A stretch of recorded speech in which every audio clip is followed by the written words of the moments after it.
Assalamualaikum warahmatullahi wabarakatuh. Bismillahirrahmanirrahim. Alhamdulillahilladzi arsala rasulahu bil huda wa dinil haqq liyuzhirahu 'ala ad-dini kullih walau karihal kafirun. Asyhadu an la ilaha illallah wahdahu la syarika lah wa asyhadu anna Muhammadan abduhu wa rasuluh. Allahumma salli wa sallim ala sayyidina Muhammadin wa ala alihi wa ashabihi wa tabi'ina lahu wa tabi'at tabi'ina lahum bi ihsanin ila yaumiddin, amma ba'd. Jamaah subuh yang dimuliakan Allah, kita dipilih menjadi makhluknya namanya manusia. Kita dipilih lagi menjadi makhluknya yang beriman. Kita dipilih lagi menjadi makhluknya, hambanya yang sholat subuh berjamaah, dan dipilih lagi hamba-hambanya yang beriktikaf, meneruskan silaturahmi, meneruskan silaturahim, sambil meneruskan mendengarkan firman-firmannya. Tak ada tujuan lain kecuali pertama, kita berusaha berinteraksi dengan kalamnya, sekaligus berarti berinteraksi dengan yang punya kalam. Maka di sana tersirat harapan bertambah dekat dengannya. Kalau sudah dekat, insya Allah dia akan senantiasa menyertai kita dalam hidup ini, baik di dunia maupun di akhirat, ya. Baik saat suka maupun duka. Oleh karena itu sekali lagi kita bersyukur. Catatan ingatan, kita sudah berada di surat yang baru, yaitu surat Abasa namanya. Untuk mempersingkat waktu, kita mulai saja. A'udzu billahi minasyaitonir rajim. Bismillahirrahmanirrahim. Abasa wa tawalla. Abasa artinya bermuka masam. Kita boleh bayangkan masing-masing kayak apa gambaran bermuka masam. Bukan cuma bermuka masam, tetapi juga tawalla. Tawalla berpaling, buang muka. Dalam tafsir dijelaskan ada asbabun nuzulnya. Seseorang bernama Abdullah bin Ummi Maktum. Dia buta,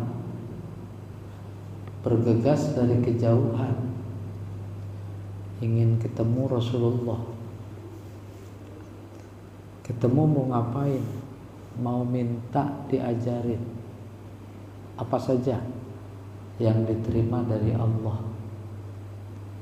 Maka dari sedikit kejauhan dia sudah memanggil-manggil, ya Rasulullah, alimni ma 'allamaka Allah. Pada saat yang sama Rasulullah sedang menghadapi tamunya. Tokoh-tokoh Quraisy, ada Abu Jahal, ada Hamzah, ada lagi yang lain, dan diantaranya ada namanya Walid bin Mughirah. Walid bin Mughirah, tokoh Quraisy sekaligus dia pujangga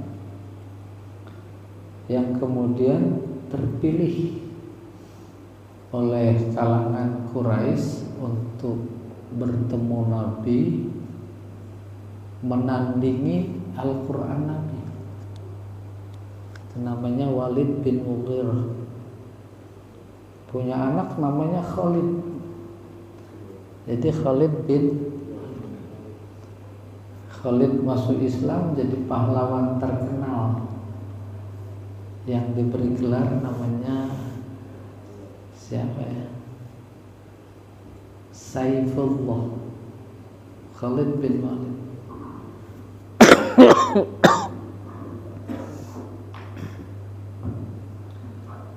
Datang Abdullah bin Ummi Maktum, tak dihiraukan oleh Nabi. Itu yang disebut abasa. Dia hiraukan tapi dengan muka masam. Silakan dibayangkan. Lalu berpaling dan terus berbicara kepada tokoh-tokoh Quraisy. Nah, itu yang penting dibayangkan dalam pikiran. Maka memunculkan tafsir ketika turun abasa, muka masam dan berpaling. Yang pertama, menjaga muruah Nabi. Maksud si Nabi bermuka masam kayak begitu. Gak mungkin. Oleh karena itu versi ini yang muka masam dan berpaling bukan Nabi, tetapi si Walid bin Mughirah ngelihat dari kejauhan si orang buta, dia nyebutnya gitu. Di sini juga disebut orang buta, ya. Sehingga ditafsirkan ada sedikit Allah mengecam. Yang kedua, Allah menyebut di sini a'ma, orang buta. Biasanya nggak nyebut cacatnya. Gitu. Karena memang dia sebenarnya nggak ngelihat situasi. Karena namanya buta. Nabi sedang apa, berhadapan dengan siapa, nggak tahu. Oleh karena itu, kita masing-masing bisa mengambil pelajaran terkait sikap terhadap orang yang seperti itu, yang kalau kita bahasakan status sosialnya di bawah gitu, di bawah rata-rata. Yang berikutnya analisis mufassir, betapapun dia buta, tapi dia kan mendengar. Orang Arab kalau ngomong kenceng-kenceng, kayak orang Batak gitu. Ada orang Batak keras, dia tahu seharusnya nggak begitu. Maka dari sisi analisis ini dia dikategorikan kurang beradab. Baru kemudian mayoritas ulama terlepas dari semua itu. Pertama, pelajarannya jangan memberikan status orang yang di bawah standar itu menjadi lebih rendah. Ambil pelajaran gitu. Maka dalam kronologis cerita tadi, hubungannya dengan surat ini menegur. Kalau kasus ini menegurnya kepada Nabi dalam tanda petik, Ini berlaku juga buat kita. Buat kita. Kebayang? Kenapa Nabi berpaling? Itu berikutnya. Padahal dia dengar loh. Ya Rasulullah, alimni ma'allamaka. Positif sekali. Tapi kenapa berpaling? Karena yang ada dalam pikiran Rasulullah ini lebih penting, tokoh-tokoh Quraisy. Ketika Rasulullah sedang berdialog, berharap besar, terima ajakan dakwah. Kalau tokoh ini ajakan dakwah diterima, maka diyakini yang di belakang itu ikut, ya atau tidak? Tuh gitu.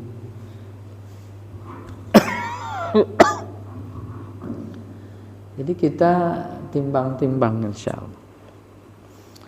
Kapan Rasulullah bermuka masam dan berpaling? Anja'ahul a'ma. Ketika datang seorang yang buta. Biasanya Allah menghindar menyebut cacat seseorang. Ini karena ada pelajaran. Apa pelajarannya? Di samping dia buta, dia akan mendengar. Oleh karena itu, lewat pendengarannya dia sebenarnya bisa membaca situasi. Tahu suara Nabi, tahu Nabi lagi ngomong sama siapa, pokoknya lagi ngomong, nggak sendirian. Karenanya ini ada isyarat sedikit mencela. Mencela bukan kepada sosok, tapi kepada sifat. Oleh karena itu bisa jadi sifat dimaksud bukan cuma terkena pada dimiliki oleh Abdullah bin Ummi Maktum saja.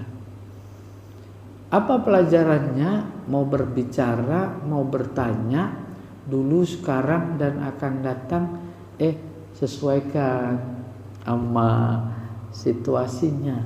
Udah waktu menanya apa belum? Sebab ada kadang-kadang di kelas juga belum selesai nerangin udah nanya, dipotong. Kalau di sini mah enggak. Sini mah disuruh nanya aja pada diam.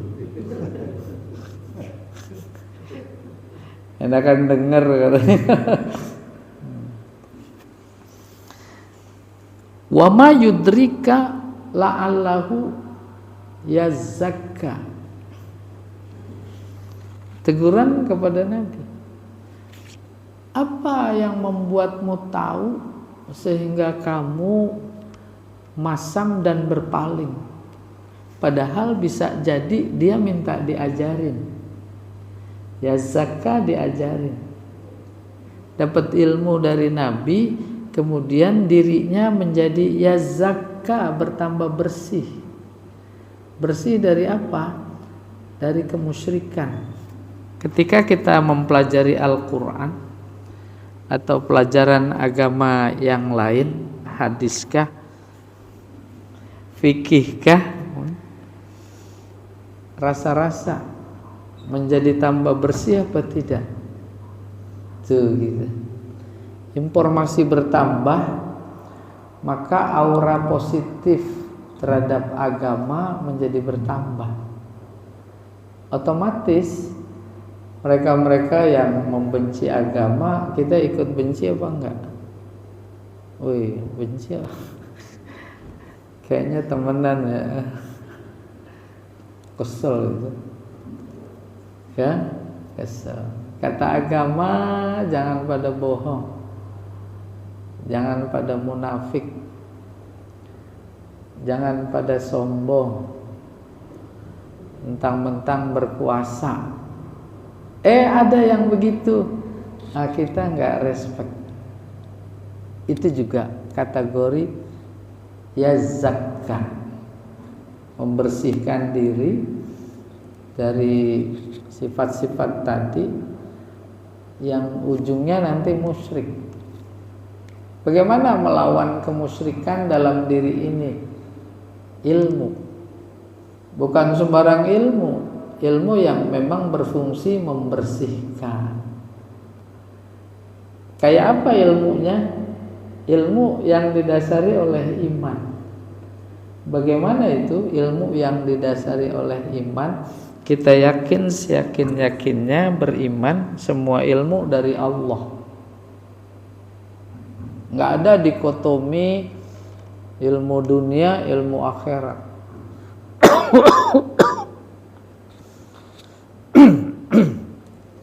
Ilmu matematik jangan dikira bukan dari Allah. Bapak matematik orang Muslim siapa Pak? Oh, siapa itu?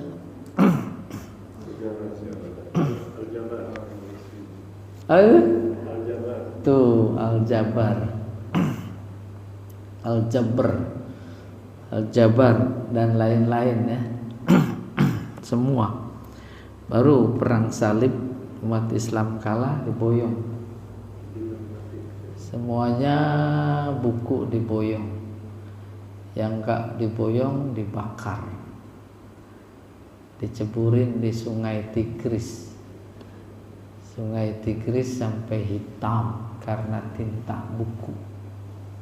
Dulu nulisnya dicelup gitu. Dicelup tinta. Iya. Wa ma yudrika la'allahu yazakka. Apa yang membuatmu tahu? Udah paham adroka, adro yudri, terus adroka. Baca kitab. Ada kata nggak tahu. Buka kamus, terus tahu, dapat, itu namanya adroka, idrok. Apa itu ilmu? Itu apa? Ilmu idrok, mendapatkan. Ya.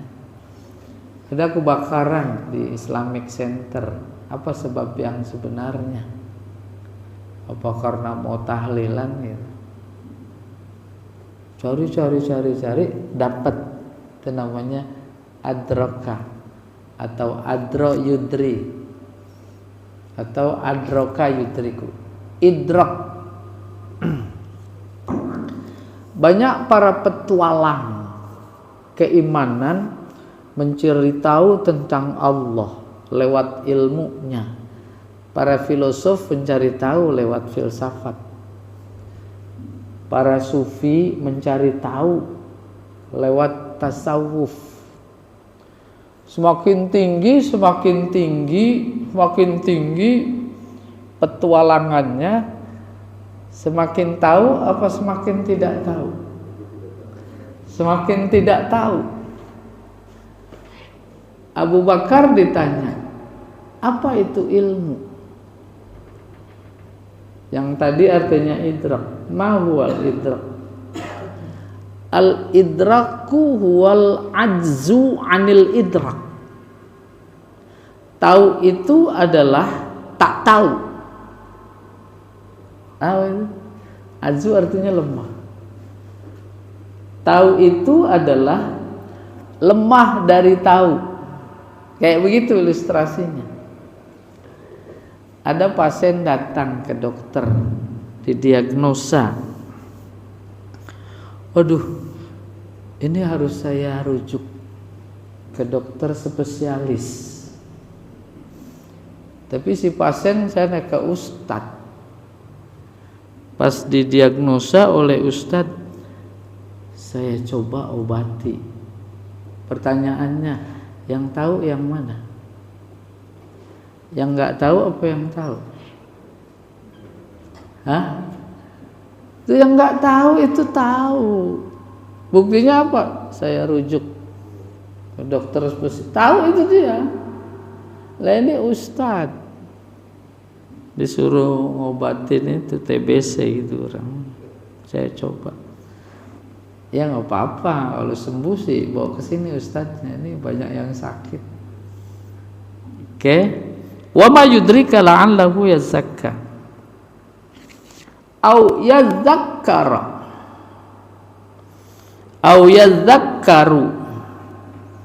atau justru dia mengingatkan. Fatanfa'uhu dzikra, maka peringatannya memberi manfaat. Jamaah subuh yang dimuliakan Allah,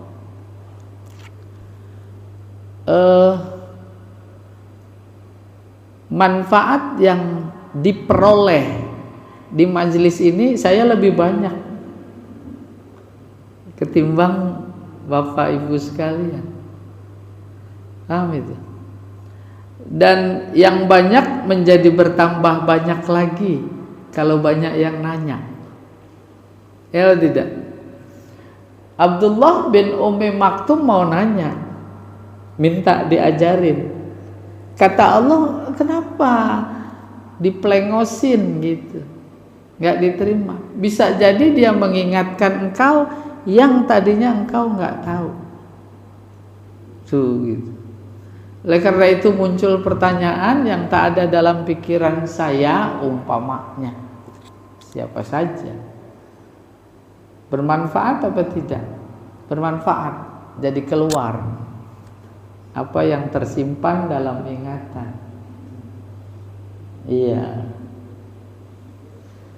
Au yazakkaru fatanfa'uhu dzikra.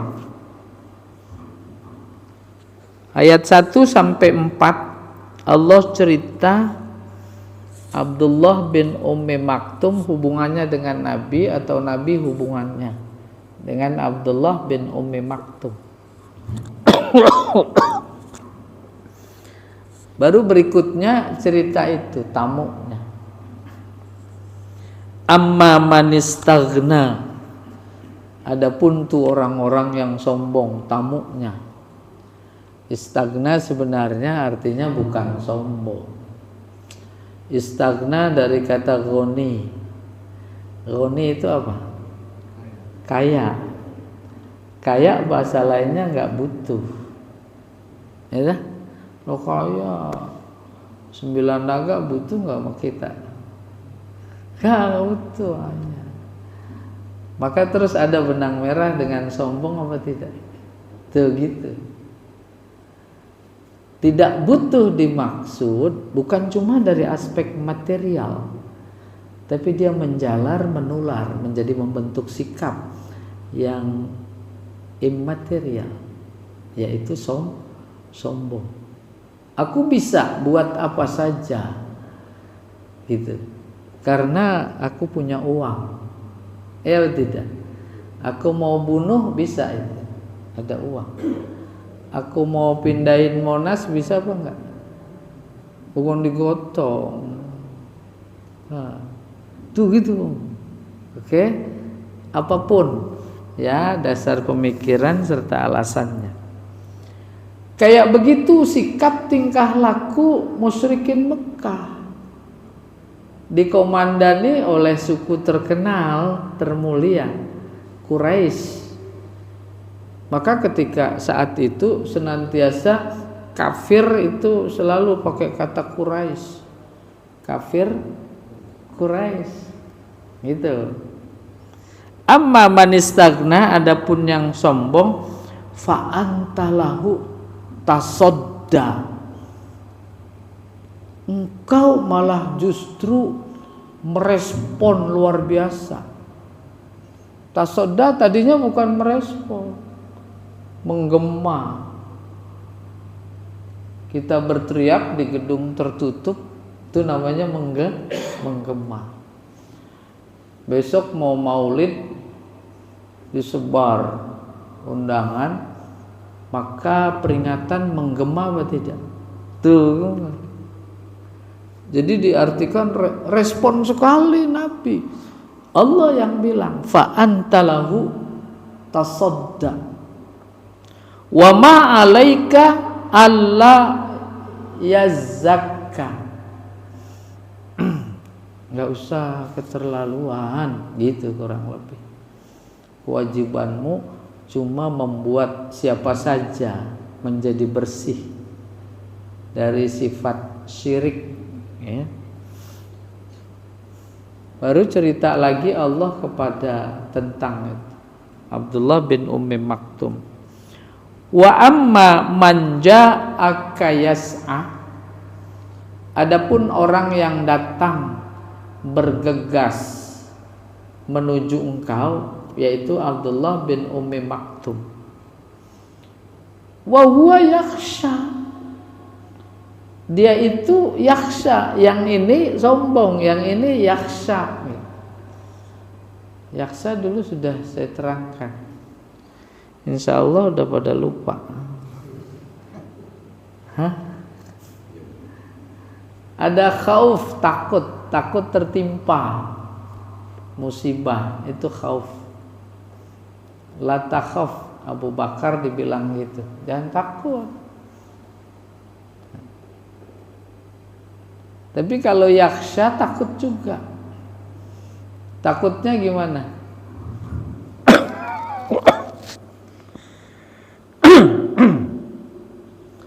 Tadi sholat subuh takut kalau tadi kurang khusyuk. Tuh takut. Cakep apa enggak? Takbiratul ihramnya takut kalau kurang bersih, kurang ikhlas. Rukunya takut. Itu baru sholat. Belum yang lain dalam konteks sosial bermasyarakat. Takut sikap ini melukai tetangga. Takut fatwa yang dikeluarkan ini mencederai umat. Apalagi terkait apa sekarang yang lagi rame. Mau rame kek, mau enggak kek, tentang dana haji, beri fatwa. Takut kalau melukai umat, kalau tak sesuai dengan keinginan Allah. Itu namanya khosyah. Yang punya sifat kayak begitu, Al-Quran bilang cuma ulama. Innama yakhshallaha min ibadihil ulama. Baru diambil kesimpulan.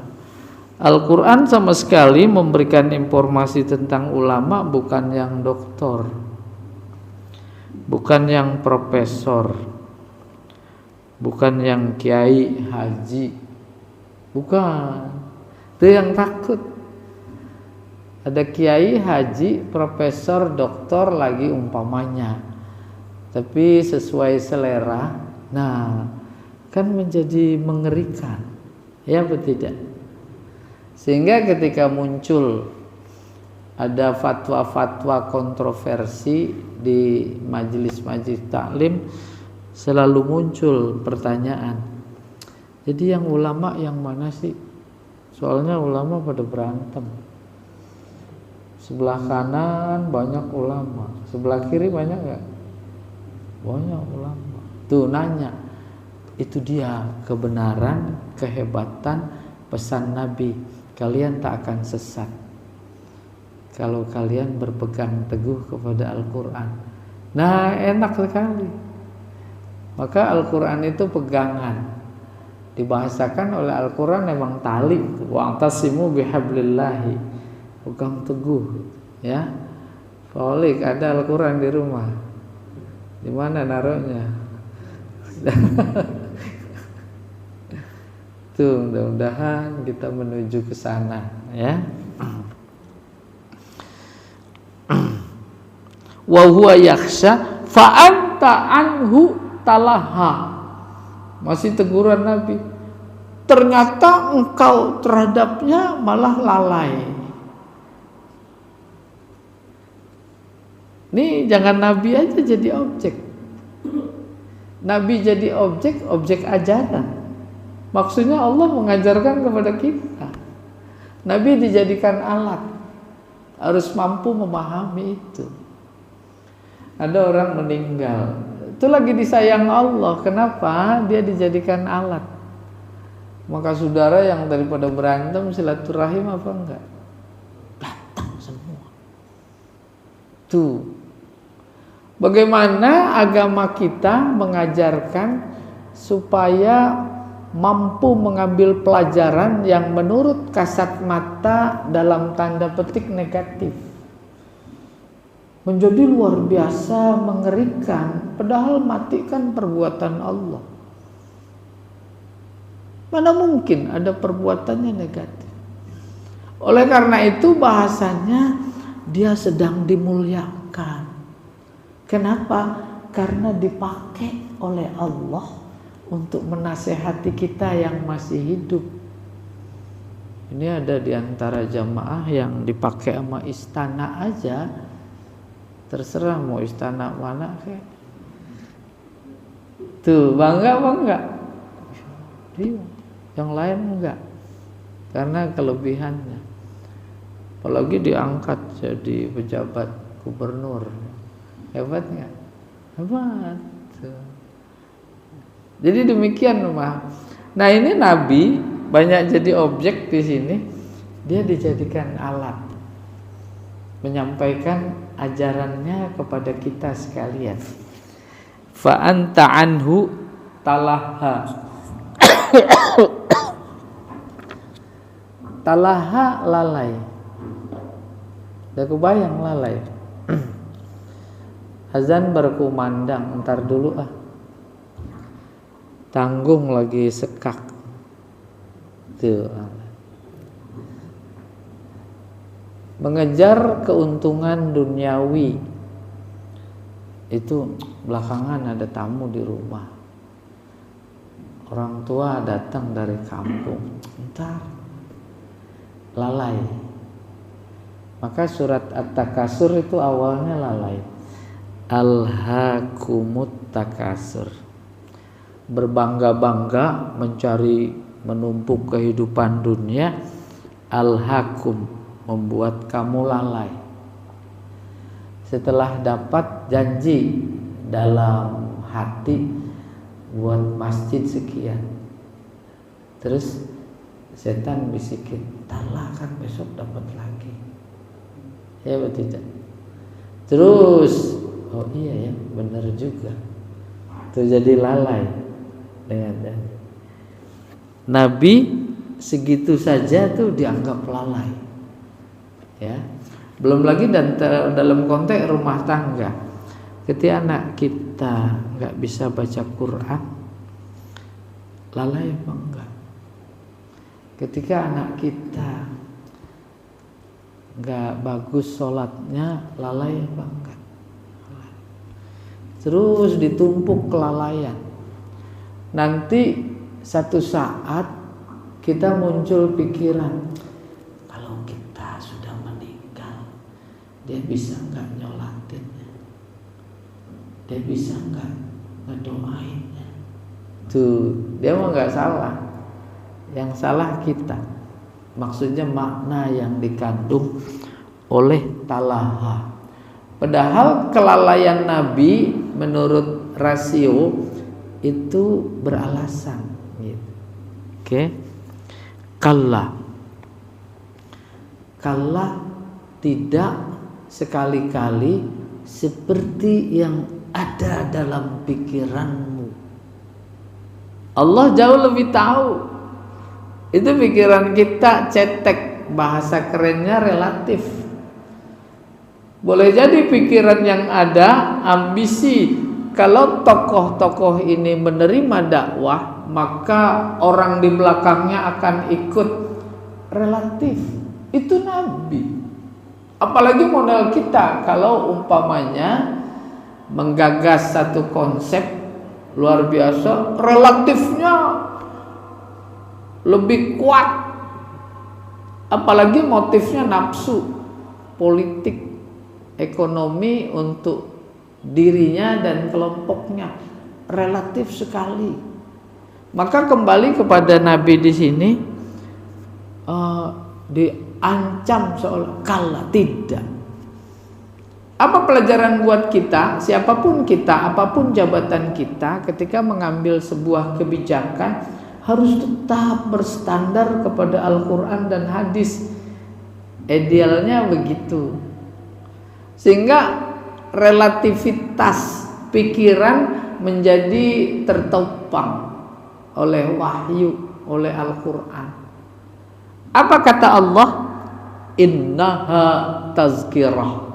Hak kembali kepada kisah Abdullah bin Ummi Maktum ini adalah peringatan, tazkirah. Peringatan dulu udah dijelaskan.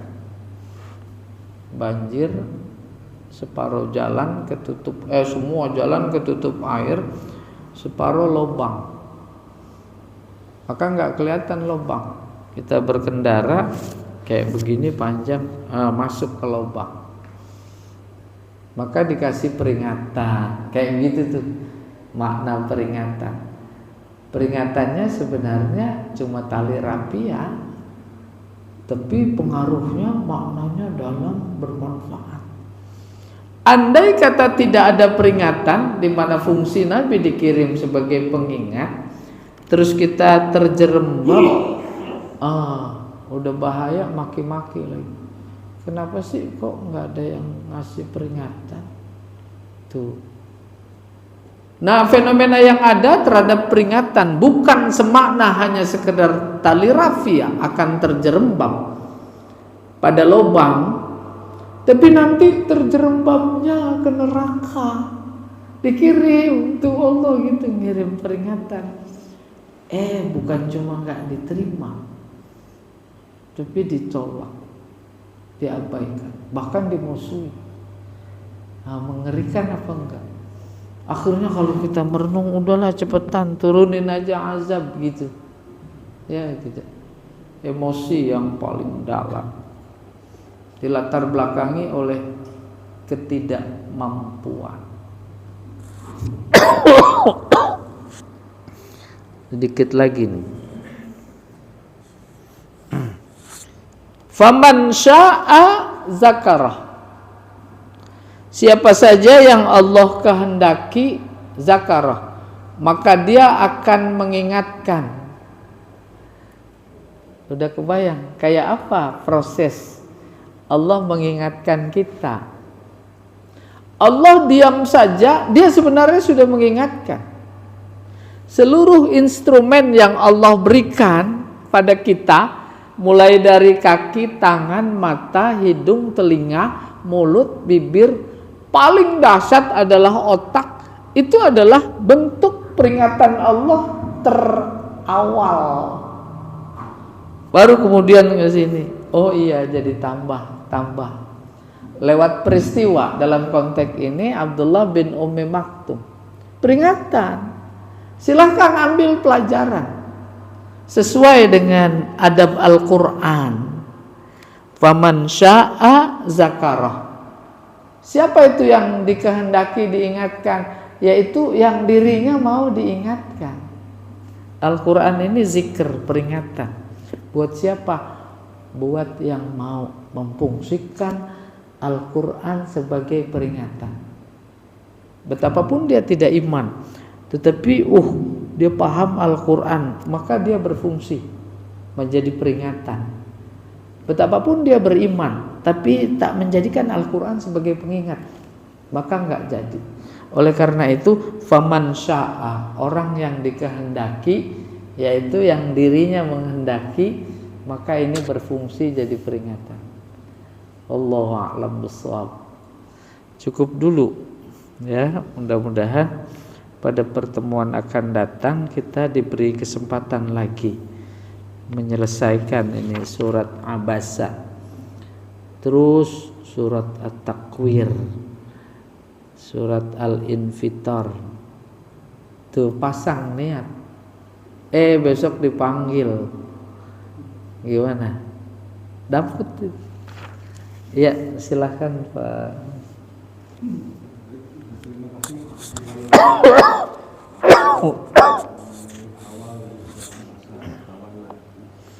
Jemaah sekalian, silahkan barangkali ada yang ingin bertanya tentang yang tadi.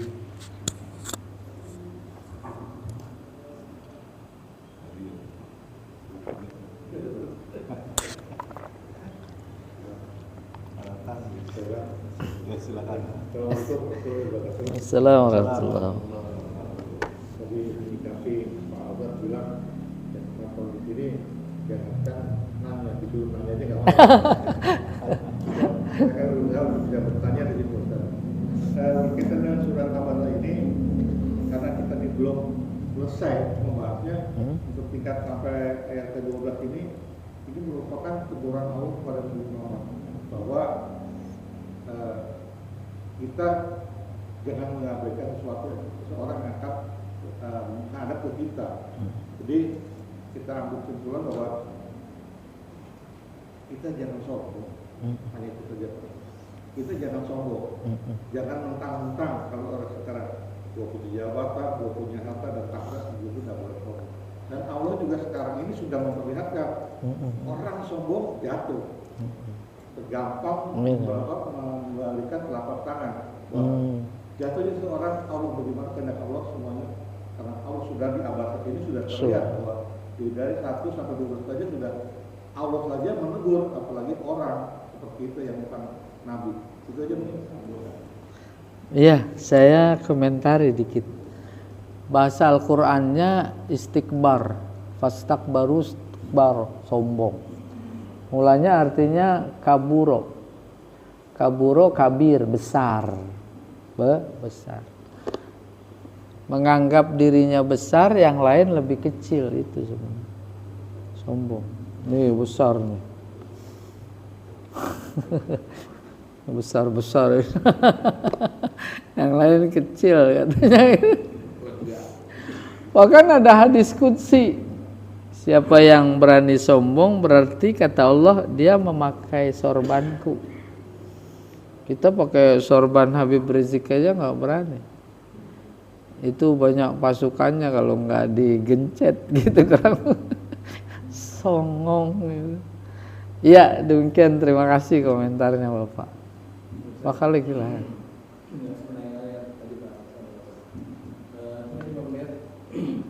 Ini kan sifat Nabi itu menurut manusia, jadi kita balik lagi sebagai manusia. Jadi Allah Maha tahu. Nabi ini kan punya tujuan, dia berdakwah sama Abu Jahal itu sama kafir dengan maksud ujungnya dapat. Dibanding dimaklum kan hanya memang orang bicara, dia mau bertanya. Sisi manusiawinya Nabi, mungkin karena dia memandang ada sesuatu yang lebih besar, kenapa yang lebih kecil ya? Mungkin dia kalau misalnya ada Nabi mengatur, mungkin kalau dia mendengar dia Nabi sedang berbicara kan orang lain, mungkin dia agak lebih bersabar. Ini adalah sisi manusiawi ya, mungkin Allah kan Maha tahu. Jadi mungkin Allah kan di surat ini Allah menegur Nabi kenapa mesti berpaling dan mengesal. Nah, Umi Maktum ini kan harusnya dia lebih tahu bahwa Nabi sedang ada kita sedang berbicara, Allah sedang berbicara, anak tiba-tiba ini kan misalnya anak boleh dilotokin, nggak usah, dia pasti tahu kan. Kenapa sampai dengan sedetail itu Allah menegur Nabi? Apakah memang sifat Nabi ini? Padahal kalau secara umum kan Nabi maksum banget, nggak mungkin Nabi ada sifat sombong. Iya. Kalau kita sifat positifnya, apakah Allah menegur Nabi sejauh ini? Atau memang ada satu sifat atau memang Allah yang menunjukkan sesuatu bahwa sebenarnya yang besar itu untuk ada, lebih baik bicara kecil dulu. Jadi dari beberapa komentar para mufassir itu saya melihat seimbang. Sisi positif, sisi negatif melihat kasus ini. Di Ummi Maktum betapapun buta ada negatifnya, sehingga disebut tak beradab. Kan dia dengar. Di sisi ini juga negatif, positifnya juga ada.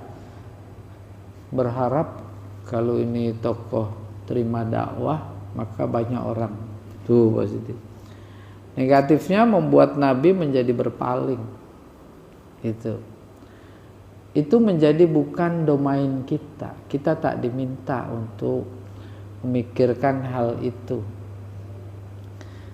Yang penting adalah begini cara Allah memberikan pelajaran kepada kita terkait sikap baik kepada sejenis Ummi Maktum maupun sejenis tokoh Quraisy, gitu kita.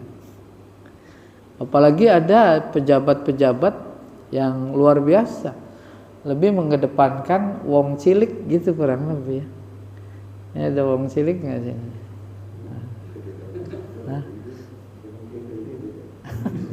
Lagi tidur. Tuh, itu. Pamannya kepada pegawai bank, layani dulu yang tua-tua. Iya atau tidak? Kan ada korelasinya dengan ini gitu. Kalau pertanyaannya kenapa Allah kan udah tahu bahwa Nabi akan berpaling dari Abdullah bin Ummi Maktum sebelum Ummi Maktum datang. Udah tahu belum Allah? Nah, itu pertanyaan yang salah. Secara teologi mencederai. Kenapa? Itu wilayah Allah, perbuatan dia. Jangan coba-coba tanya. Perbuatan Allah. Allah tahu nggak bahwa iblis ketika suruh sujud sama Adam dia nggak mau? Tahu, tapi ngapa disuruh juga? Lah itu bukan domain kita, gitu kurang lebih. Bedanya kita dengan iblis, iblis intervensi di wilayah Allah. Sampai dia mempertanyakan, begitu, ya Allah kan engkau tahu siapa aku. Aku tidak mungkin sujud sama dia, kenapa kamu suruh juga? Tuh, gitu tuh. Oleh karena itu bukan iblis sebagai sosok, tapi sebagai watak. Ada watak-watak kayak begitu, nah udah nggak usah ragu-ragu, walaupun dia pakai peci putih. Ada yang pakai peci putih. Untung saya nggak putih. Tuh gitu watak. Ya wallahu a'lam bishawab. Silahkan. Baik, terima kasih atas penjelasannya. Kali ada lagi jamaah.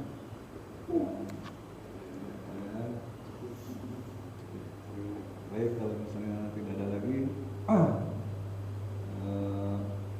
mudah-mudahan hari ini kita mendapatkan tambahan ilmu terkait Al-Quran yang sudah dijelaskan mengenai sikap kita menghadapi para pembesar dan menghadapi wong cilik, ya kesimpulannya seperti itu. Kita tutup dengan doa kafaratul majlis. Subhanakallahumma wa bihamdika asyhadu an la Assalamualaikum warahmatullahi wabarakatuh. ilaha illa anta